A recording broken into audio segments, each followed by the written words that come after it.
Iranian IRGC commander. Iran's response to the Zionist regime's aggressive actions is certain. Throughout its 45-year history, the Islamic Revolution has never left any act of malice unanswered, and we will definitely deliver a regret-inducing response to Israel's actions. We will determine the timing and manner of our response to Israel, and when the time comes, we will not hesitate. Our response will undoubtedly be powerful.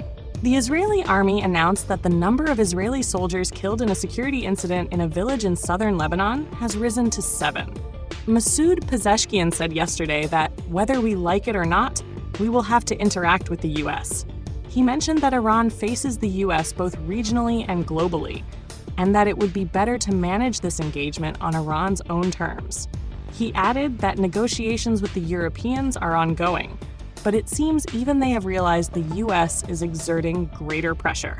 Meanwhile, Rafael Grossi, ahead of his visit to Iran, warned that Tehran should recognize that its room to maneuver in its nuclear program is narrowing. Additionally, the new European foreign policy chief, who is set to replace Josep Borrell, a known friend of the Islamic Republic, has stated that a new approach toward the Islamic Republic will be adopted. The Netanyahu government in Israel appears to be using all its diplomatic power to convince Trump of the necessity of a military strike on Iran's nuclear facilities. From Netanyahu's perspective, Iran's nuclear program has advanced to the point where it now hangs like a sword over Israel's head. According to Khabar Online, Israeli officials haven't shied away from openly stating this, and in recent days, Israel's new defense minister, Israel Katz, has made unprecedented calls for a military strike on Iran's nuclear facilities. It seems likely that Katz was appointed as defense minister precisely for his strong stance on this issue.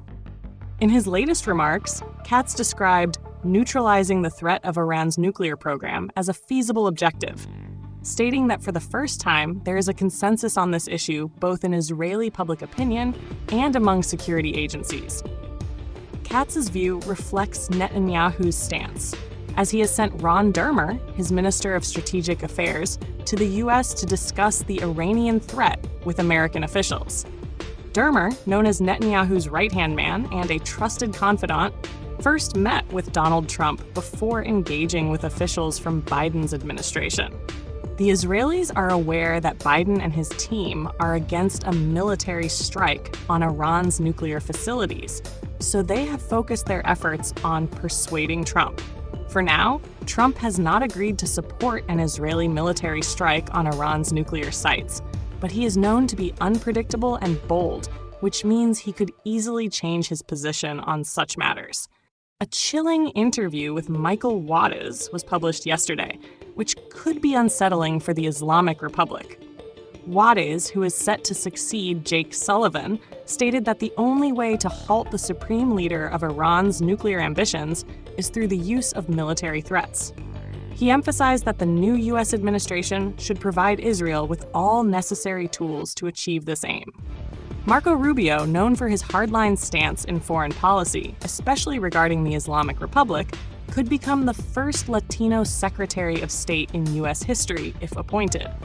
A Cuban American and a staunch opponent of Cuba's communist government, Rubio believes Washington should adopt an iron fist policy toward Iran, similar to what he advocates for Cuba. Michael Waltz, a U.S. congressman, has a similar track record. In 2021, he co-authored an open letter signed by 140 bipartisan members urging the Biden administration not to overlook Iran's nuclear ambitions, ballistic missile program, and support for terrorism. Waltz has consistently criticized Biden's policies, arguing that the administration hasn't taken a strong enough stance, which, in his view, has allowed Iran increased access to financial resources. In June 2024, he even pushed to have Fake Zaidan, head of Iraq's Supreme Judicial Council, sanctioned over alleged ties to Iran. Given these positions, if Rubio and Waltz are selected, it's expected that Trump, despite his so-called isolationist doctrine, would give figures like Rubio free rein to pursue maximum pressure against Iran, aiming to secure Israel's safety. This might even pause the U.S. military drawdown in the Middle East until the situation with Iran is resolved. Rasul Salimi reports that in recent months, Qatar, the US, and Egypt have made extensive efforts to mediate a ceasefire between Hamas and Israel to halt military conflicts in Gaza. Now, Qatar has announced it is suspending its mediation efforts in the negotiations between Israel and Hamas. Qatar's foreign ministry stated, 10 days ago we informed both parties that we would halt mediation efforts if no agreement was reached. The statement further emphasized that Qatar will resume its efforts with its partners only when both sides show a clear willingness and seriousness in ending the war in Gaza. Since 2023, after a one-week ceasefire that led to the release of prisoners in Gaza and their exchange with Palestinian detainees in Israel, Qatar, alongside the US and Egypt, has taken on a mediating role between the two parties. Make sure to subscribe to our channel so you stay updated with the latest news.